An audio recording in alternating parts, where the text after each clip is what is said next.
The largest fleet in galactic history assembled at the edge of the Sol system.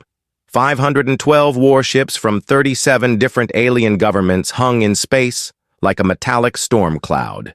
Each vessel represented the pinnacle of its civilization's technology. Together, they formed an armada that could have conquered half the galaxy. Admiral Patricia Hayes stood on the bridge of the Defiance, watching the enemy fleet through the main viewer. Behind her, 47 human ships waited in formation.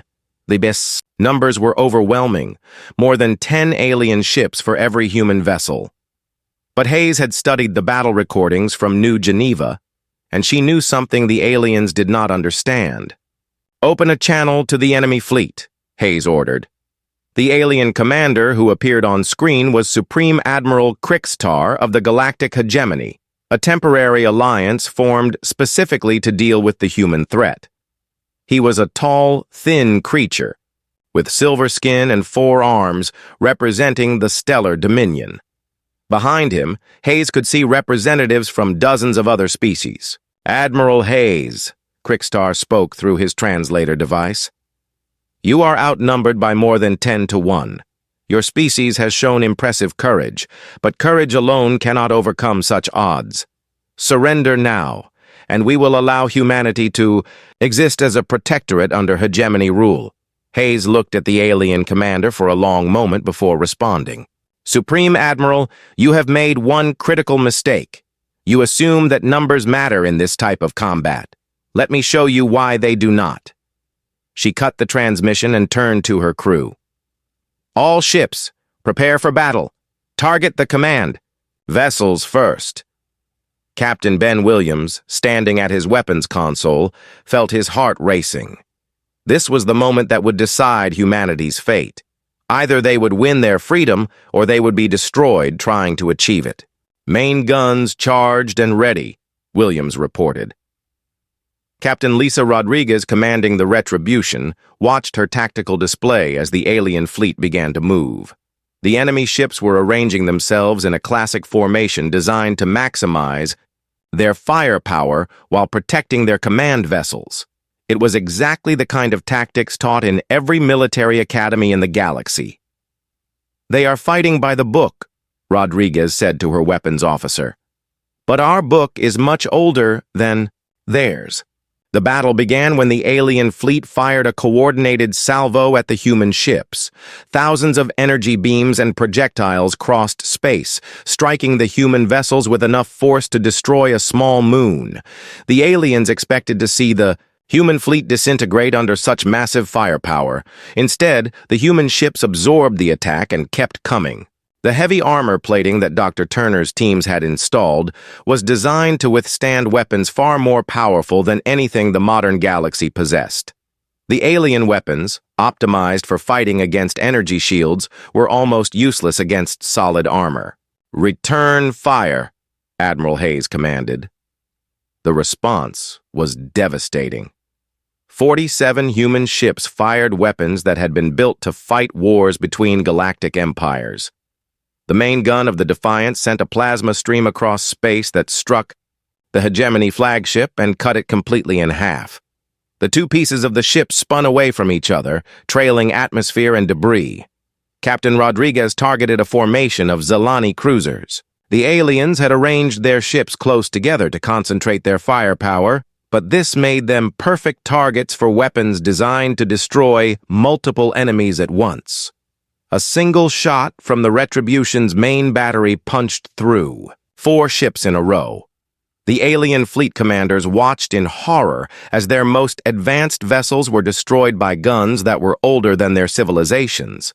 The Pride of the Consortium, flagship of the Zalani trade fleet, exploded when struck by a weapon that had fought in wars before the Zalani had even achieved spaceflight. Supreme Admiral Krixtar, his flagship destroyed, had transferred his command to a backup vessel. He watched his tactical display as red symbols marked the destruction of ship after ship. In the first 10 minutes of combat, the Hegemony had lost over 100 vessels. "How is this possible?" Krixtar demanded of his tactical officer. "Our intelligence said these were obsolete warships." "They were obsolete, Admiral, the officer replied, but only by the standards of their own time. Compared to modern vessels, they are infinitely more powerful. Dr. Alex Turner, monitoring the battle from Earth, was recording everything for future study. The human victory was even more complete than he had hoped. The alien ships were not just outgunned, they were fighting with weapons and tactics that were completely inadequate for this kind of combat. The aliens have forgotten how to build for war, Alex explained to the officers in the Earth Command Center. They have spent so long building ships to impress each other that they forgot how to build ships that could actually fight. The battle continued for another hour, but the outcome was never in doubt. The alien weapons could not penetrate human armor, while human weapons destroyed everything they hit. One by one, the most powerful fleets in the galaxy were reduced to expanding clouds of debris. Captain Sam Carter, commanding the ship called Thunder, watched as a group of Koran vessels tried to retreat. The same species that had attacked New Geneva was now fleeing from human guns, their modern ships no match for ancient weapons in human hands. "Target the Koran squadron," Carter ordered. "Make sure they remember this day." The Thunder's guns spoke, and 3 more Koran ships joined the wreckage floating in space. As the battle neared its end, the surviving alien vessels began transmitting surrender signals. Ships that had come to crush humanity were now begging for mercy. Supreme Admiral Krikstar, his second flagship also destroyed, was forced to send his surrender from an escape pod.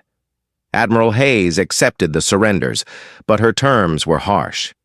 The surviving alien fleets would return to their home worlds and announce humanity's victory. More importantly, they would formally acknowledge human sovereignty over all human-claimed territory. 3 weeks later, representatives from across the galaxy gathered on Earth.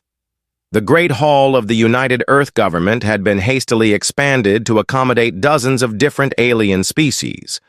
One by one, they approached Admiral Hayes and formally knelt in submission.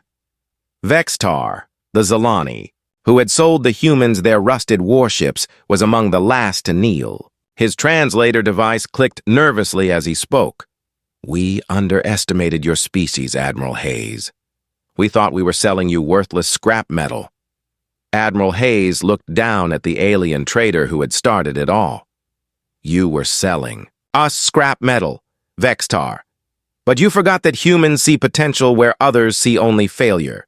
We took your discarded weapons and turned them into the foundation of our galactic empire."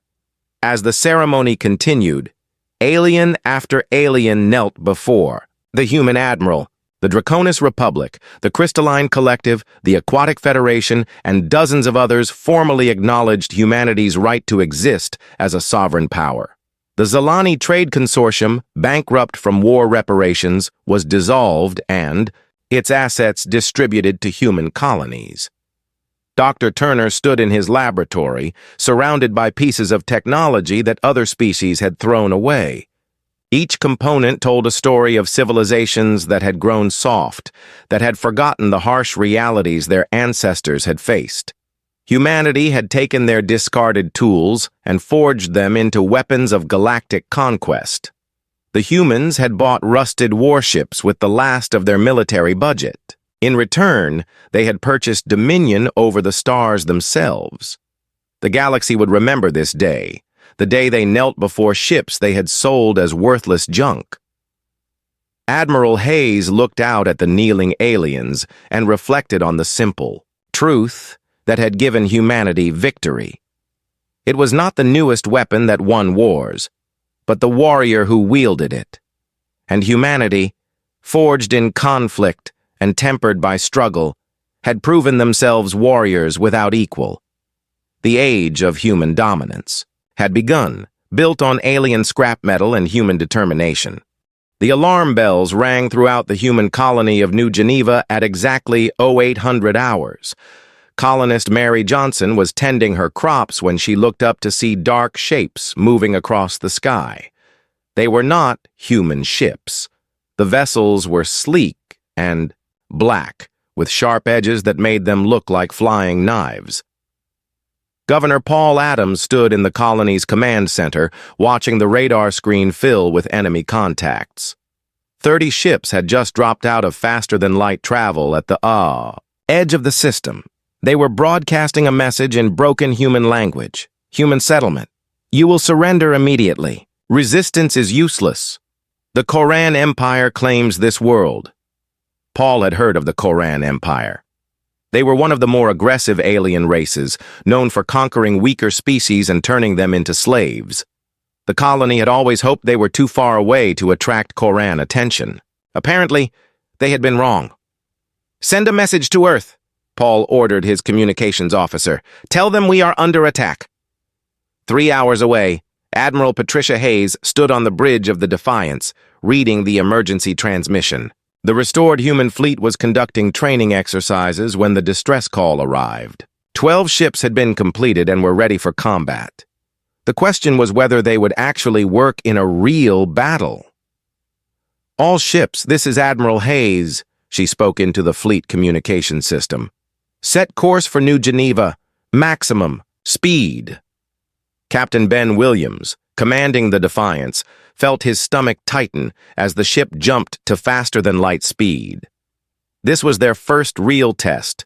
For months, they had been running simulations and practice exercises. Now they would find out if their restored alien warships could actually fight. Captain Lisa Rodriguez commanded the second ship, now called Retribution. Her crew was nervous but ready. They had trained for this moment, but training was different from real combat. The alien weapons they carried were more powerful than anything humans had ever used before. In the New Geneva system, the Koran fleet was moving slowly toward the planet. Admiral Thokran, the Koran commander, was not in any hurry. His sensors showed no human military ships in the area. The planet had some basic defenses, but nothing that could threaten his modern warships. Thokran was a large creature that looked like a cross between a lizard and a bear. His people were known throughout the galaxy as fierce warriors. They had conquered dozens of worlds and enslaved hundreds of species. One small human colony would not even be a challenge. "Send another message to the humans," Thokran ordered. "Tell them they have 1 hour to surrender or we will destroy their cities." But the colonists were not planning to surrender. They were evacuating civilians to underground shelters and preparing their few defensive weapons. The colony had been built on a world that was easy to defend, with mountains and valleys that could hide people from orbital attack. Mary Johnson helped load children into the transport vehicles that would take them to the mountain caves. She had come to New Geneva to start a new life, not to hide from alien invaders. But she was not going to let her neighbors face this danger alone. Governor Adams was coordinating the evacuation when his communications officer called out excitedly, "Sir, I am getting a transmission from Admiral Hayes. The fleet is 20 minutes away." Paul felt a surge of hope. He had seen reports about the restored alien warships, but most people thought they were still being tested. If they were coming to help, maybe the colony had a chance after all. Admiral Thokran was discussing attack plans with his officers when his sensor operator reported something unexpected. "Admiral, I am detecting 12 ships approaching from the direction of Earth. They appear to be the human vessels." Thokran looked at the tactical display. The human ships were indeed approaching, but they looked strange. The hulls were obviously alien in design, but they had been modified with additional armor plating and weapon systems that did not match any known human technology. "Those must be the rusted hulks the humans bought from the Zalani," one of his officers said. "Intelligence. Reports said they were trying to restore them." Thokran laughed, a sound like rocks grinding together. 12 ancient warships against 30 modern Koran battlecruisers. The humans are either very brave or very stupid. Admiral Hayes opened a communication channel to the Koran fleet. Her image appeared on screens throughout both fleets. A middle-aged human woman in a military uniform, looking calm and determined. "Koran fleet. This is Admiral Hayes of the Earth Defense Force. You are in violation of human territorial space. Withdraw immediately or face the consequences. Thokran appeared on the return transmission.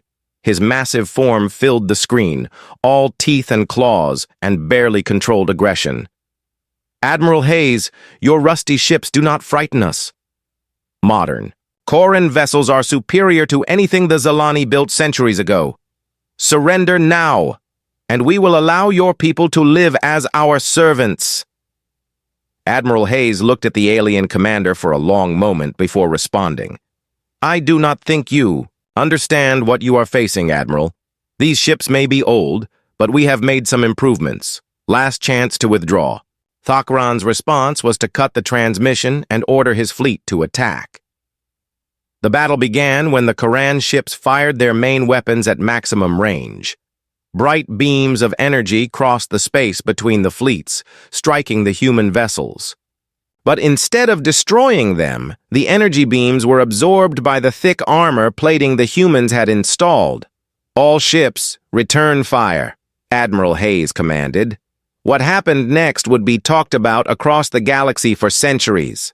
The human ships fired weapons that had not been used in combat for over 1,000 years. The main gun of the Defiance sent a stream of superheated plasma across space that struck the lead Koran ship and punched completely through its hull.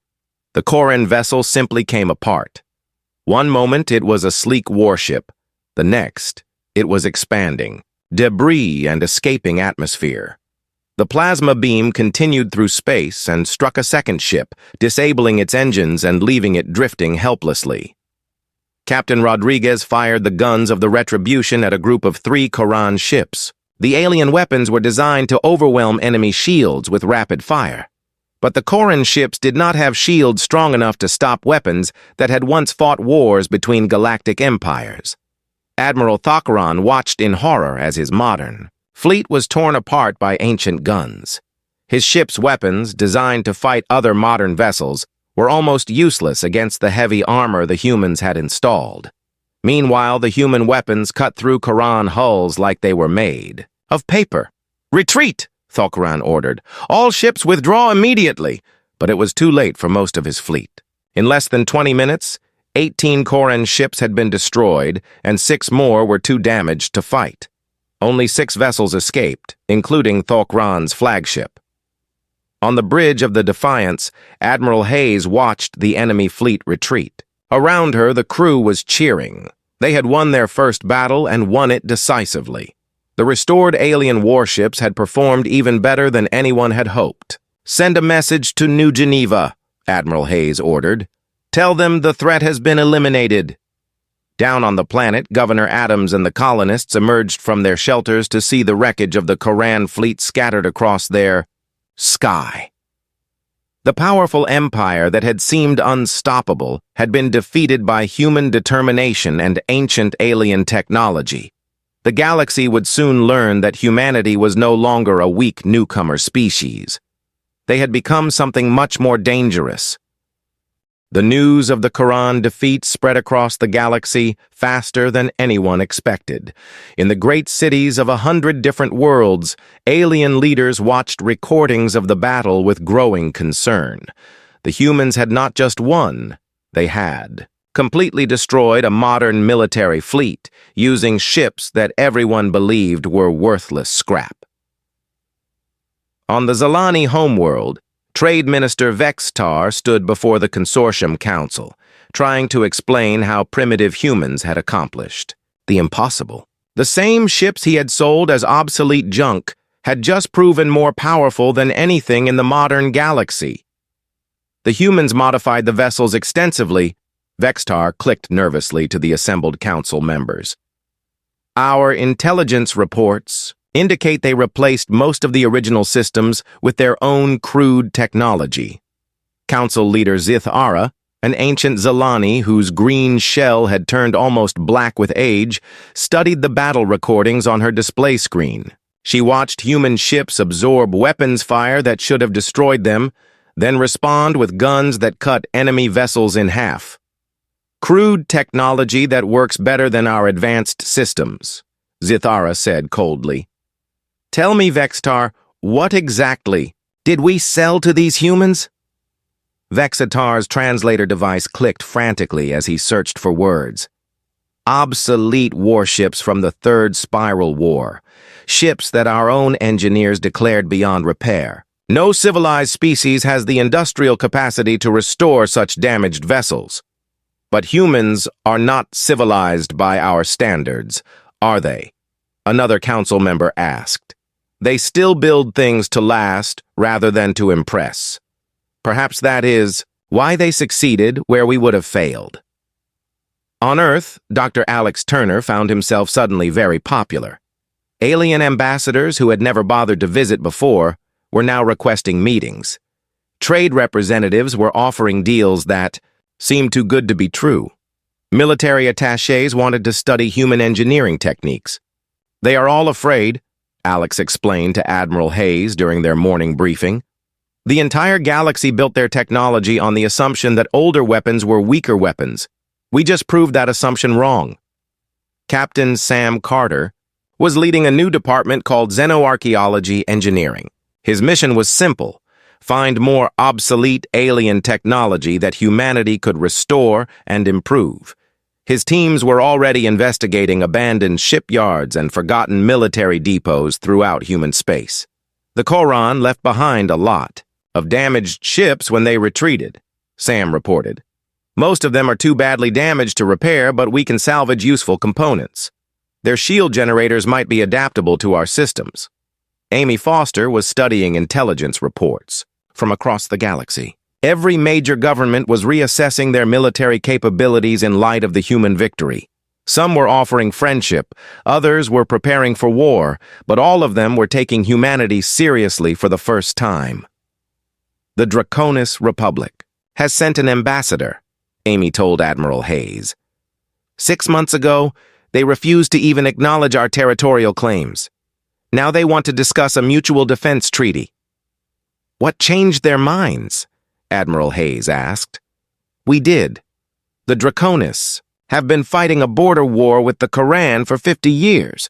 When they saw us destroy a Koran fleet in 20 minutes, they decided they wanted us as allies rather than enemies. The political changes were happening everywhere. The Crystalline Collective, which had previously claimed that humans were too primitive for diplomatic recognition, suddenly sent a trade delegation to Earth. The Aquatic Federation offered to share star charts of unexplored systems. Even the mysterious Shadow Syndicate made contact, offering to sell information about other alien military technologies. But not everyone was happy about humanity's rise to power. In a secret meeting facility hidden in an asteroid field, representatives from dozens of alien governments gathered to discuss what they called the human problem. General Corex of the Mantis hegemony spoke first. His insect-like appearance made him look similar to the Zalani. But his people were warriors rather than traitors. The humans have upset the balance of power that has kept the galaxy stable for centuries. If we allow them to continue expanding their fleet, they will become unstoppable. Ambassador Yildiz from the Serpent Confederacy coiled her long body around her speaking platform. My government suggests we act before they can restore more ships. Intelligence indicates they are seeking additional alien vessels to add to their fleet. The meeting continued for hours as alien leaders debated how to handle humanity. Some wanted to offer trade deals to keep humans happy. Others suggested military action before the human fleet grew larger. A few proposed sharing advanced technology to bring humans into the existing galactic order. Vextar, who had been invited as an expert on human behavior, listened to the debates with growing unease. He had studied human history since the Koran defeat, and what he learned had disturbed him. You do not understand humans, Vextar finally spoke. They are not like us. We build weapons to demonstrate our superiority. They build weapons to win wars. We create beautiful ships that announce our wealth and power. They create ugly ships that keep working when everything else fails. What are you suggesting? General Corex asked. I am suggesting that we are dealing with a species that approaches conflict differently than anyone else in the galaxy. They do not fight to prove their honor or display their technology. They fight to completely destroy their enemies. Dr. Turner was making the same point to human leaders back on Earth. He had been studying the technical specifications of various alien fleets, and what he discovered was troubling. Most alien civilizations have not fought a real war in centuries, Alex explained to a meeting of Earth's military commanders. Their ships are designed for show rather than combat. Their tactics assume that enemies will surrender when faced with superior technology.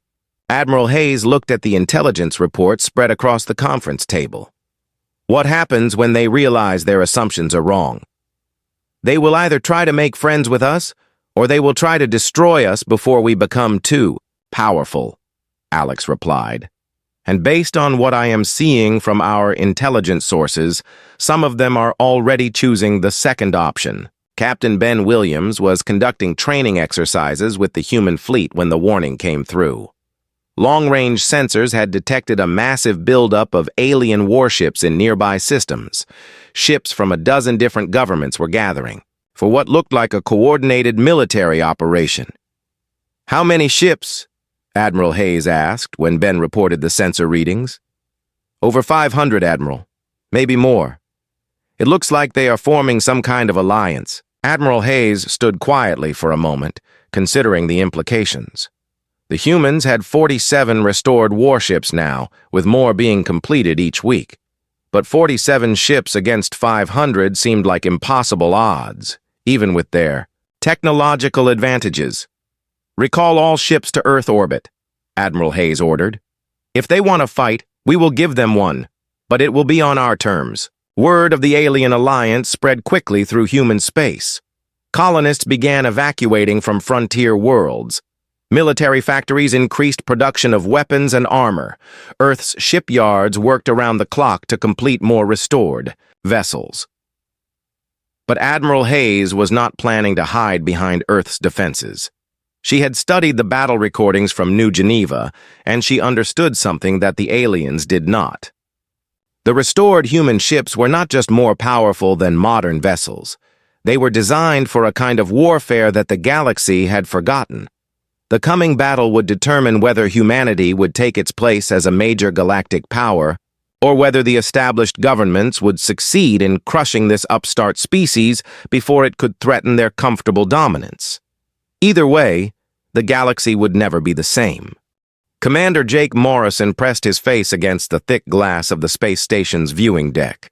Far below, alien ships were dropping off what looked like scrap metal into the designated holding area.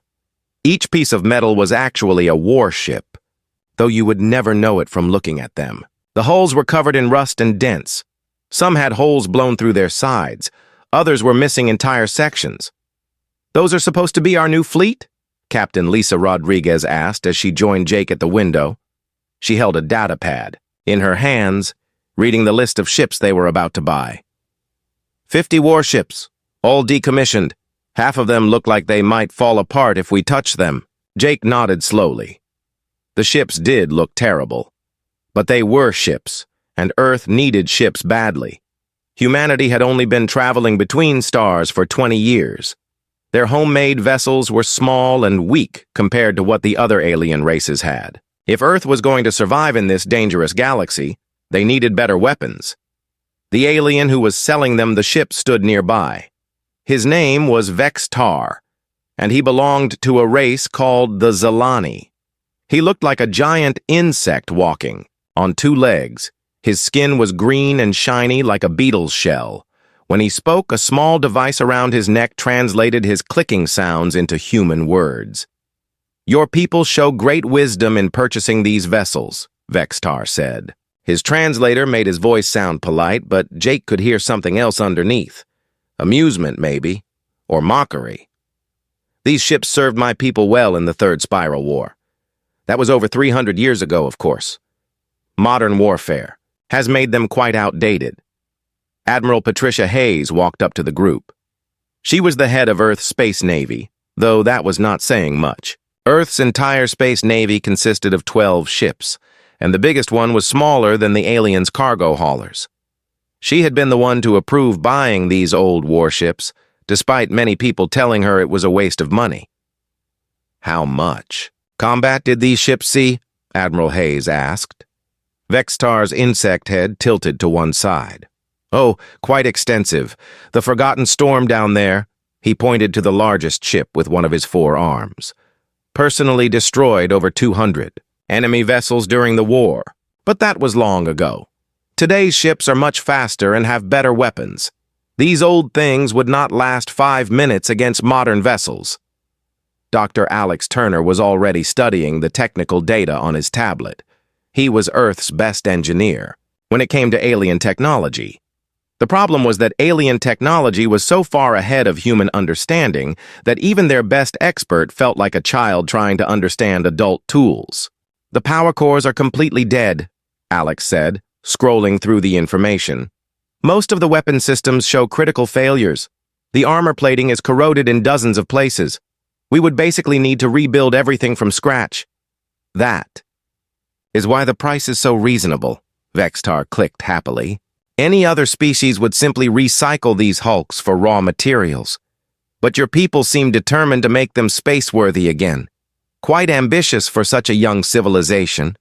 The way he said, young civilization, made it sound like he was talking about children playing with toys. Jake felt his anger rising, but he kept quiet. They needed these ships, no matter how insulting the seller was. Admiral Hayes signed the purchase agreement on her tablet and handed it to Vextar. The alien looked at the human signature with what might have been amusement. Excellent. The ships are now yours. My people will deliver the technical manuals and maintenance records to your station, though I doubt you will find them very helpful. Zalani engineering is quite complex. After Vextar left, the human officers stood in silence for a while, watching their new fleet through the window. The ships looked even worse up close. Some were missing entire weapon turrets. Others had hull breaches that went deep into their interiors. A few looked like they might break apart if moved too quickly. We just spent half of Earth's military budget on space junk, Captain Rodriguez said quietly. Maybe, Admiral Hayes replied, but it's our space junk now, and we are going to make it work. Dr. Turner was already making plans in his head. I will need teams of engineers, hundreds of them, and we will need to move the ships to the Luna shipyards. Earth's orbital facilities are not big enough for this kind of work.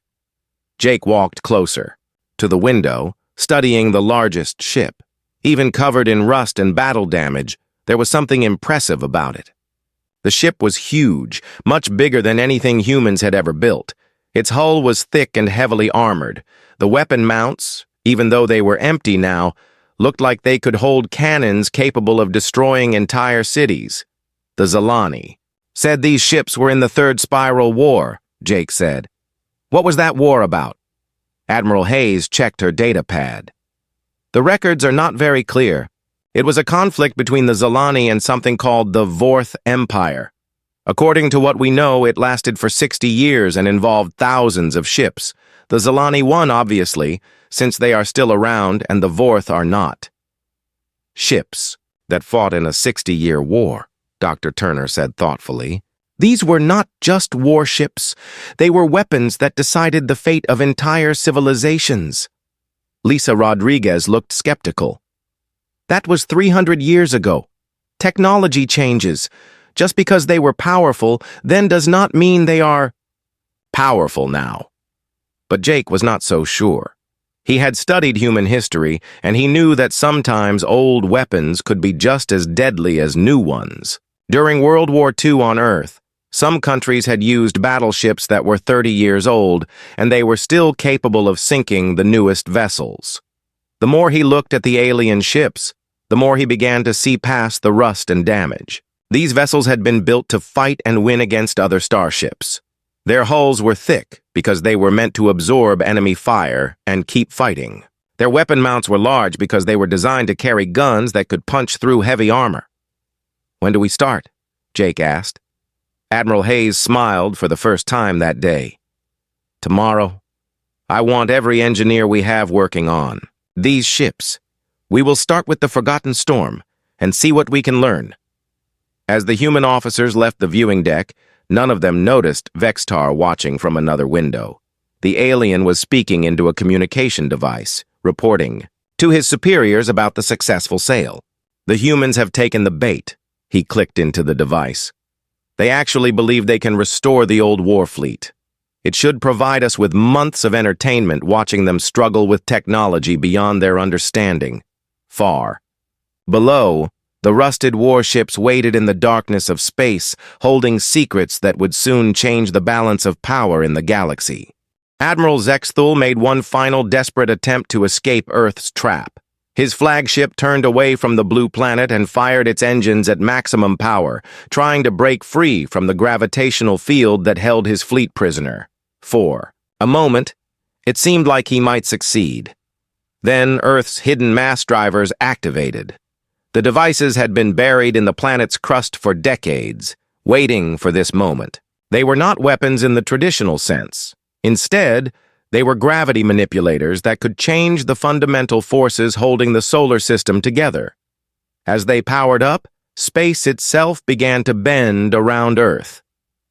"Sir, our engines are running at full power, but we are not moving," his pilot reported in panic. "Something is pulling us back." Zexthul watched the navigation displays with growing horror.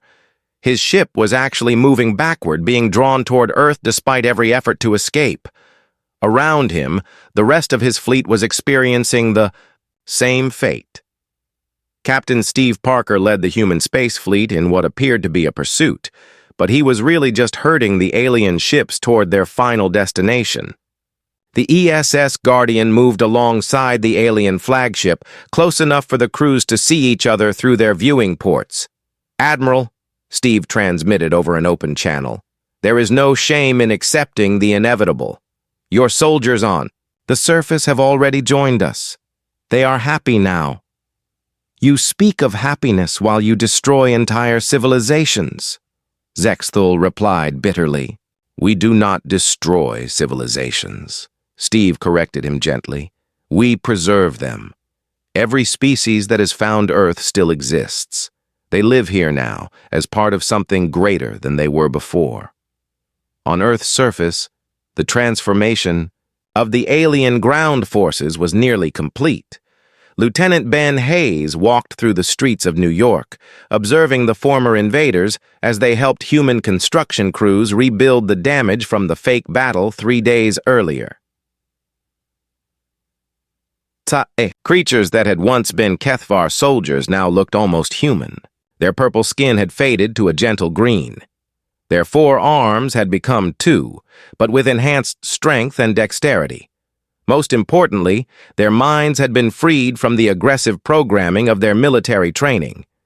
"It is strange," one of the former aliens said to Ben as they worked together to repair a building.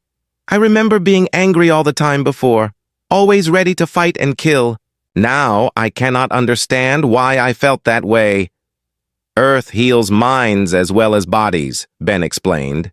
"You are yourself now, not what your empire made you." Commander Kate Sullivan emerged from her underground bunker for the first time since the invasion began.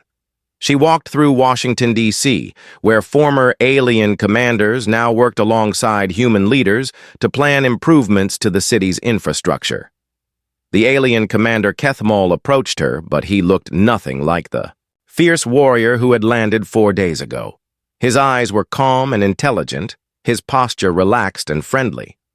"Commander Sullivan," he said in perfect English, "I want to thank you for saving my soldiers from what we were becoming." "What do you mean?" Kate asked. "The Kethvar Empire was turning us into machines of war. We had forgotten how to think, how to create, how to love. Earth has reminded us of these things." Kate nodded. "That is what Earth does. It finds the best in every species and helps that part grow stronger." In her laboratory, Dr. Amy Rodriguez was busy cataloging all the new knowledge Earth had gained from absorbing the Kethvar invasion. The planet had learned to build better ships, develop new weapons, and understand alien biology in ways that would have taken human scientists centuries to discover on their own. "Amy!" Dr. Carl Williams called excitedly. "You need to see this!" Earth is already preparing for the next visitors. Amy looked at his screens and saw that the planet's defense systems were evolving in real time. New satellites were being grown in Earth's atmosphere. Ocean depths were being converted into construction facilities for ships that could travel between stars. The conversion process was accelerating Earth's technological development by thousands of years. "Who do you think will come next?" Carl asked. "It does not matter," Amy replied. "Earth will be ready for them, just as it was ready for the Kethvar." Captain Jake Morrison stood on the bridge of Earth Defense Station Liberty, watching as the last alien ships were gently pulled down to Earth's surface. The process was almost complete. Soon, every member of the invasion force would be safely converted and integrated into Earth's growing civilization. "Sir," Communications Officer Lisa Carter reported, "we are receiving a transmission from the Kethvar home world. They are asking about the status of their fleet." Morrison smiled. "Put them through." The image of a high-ranking Kethvar official appeared on the screen. The alien looked nervous and aggressive, just as Admiral Zexthul had when he first arrived. "This is General Kethvar of the Kethvar High Command," the alien announced. "Admiral Zexthul was ordered to report his victory over the human world 3 days ago. We demand an immediate status update." "General," Morrison replied calmly, I'm Captain Morrison of Earth Defense Command. Admiral Zexthul and his entire fleet have decided to remain on Earth permanently. They have found our world quite comfortable." Impossible. The Admiral would never abandon his duty to the Empire. "Why? Do you not ask him yourself?" Morrison gestured to someone off-screen. Admiral Zexthul stepped into view, but he looked completely different from the fierce warrior who had led the invasion. His skin had the same healthy green tint as his converted soldiers. His eyes were peaceful and intelligent. He wore simple Earth clothing instead of military armor. "Hello, Kethvar," Zexthul said warmly. "I am sorry I did not contact you sooner, but I have been very busy learning about my new home." General Kethvar stared in shock. "Admiral, what has happened to you? You look different." "I am better than I was before," Zexthul explained. "Earth has taught me things the Empire never could. I have learned to think without anger, to solve problems without violence, to find joy in simple things like watching the sunrise or listening to music." "This is madness. You have been brainwashed." "No, friend. I have been freed. My mind was never clearer." Morrison stepped forward again. "General, Earth extends an invitation to the Kethvar Empire. Send more ships to visit us. We would be happy to welcome your people as we welcome these." General Kethvar cut the transmission abruptly, but Morrison was not concerned. The seed had been planted. Soon, curiosity would overcome caution, and more ships would come to investigate what had happened to the lost fleet. Engineer Sarah Mitchell monitored Earth's expanding defense network as it reached out toward the edges of the solar system. The planet was no longer content to wait passively for visitors. It was beginning to send out its own exploration ships, crewed by humans and converted aliens working together. "The first deep space mission will launch tomorrow," she reported to Commander Sullivan. "Destination: the Veltar home system. We want to check on our former guests and see how they are doing." "Excellent. Earth is ready to begin the next phase." Dr. Amy Rodriguez watched from her laboratory as Earth prepared to become something unprecedented in galactic history. A living planet that could travel through space, taking its entire biosphere with it. The technology absorbed from the Kethvar fleet had provided the final pieces needed to make Earth mobile. "Carl, within 10 years, Earth will be able to visit other worlds directly," she announced. "We will no longer need to wait for species to find us. We can find them." As night fell over the converted planet, former Admiral Zexthul stood on a hillside outside the city that had once been New York. Around him, humans and former aliens worked together under the stars, building something beautiful and peaceful. He thought about the warnings the Veltar refugees had tried to give him. They had called Earth a trap, and they were right. But it was the most wonderful trap in the galaxy, a place where beings could become better than they ever imagined possible. Above him, the stars seemed brighter than they had ever been. Soon, Earth would visit each of those stars, carrying its message of transformation and peace to every corner of the galaxy. The trap was no longer hidden on a single world. The trap was about to become mobile, and the galaxy would never be the same.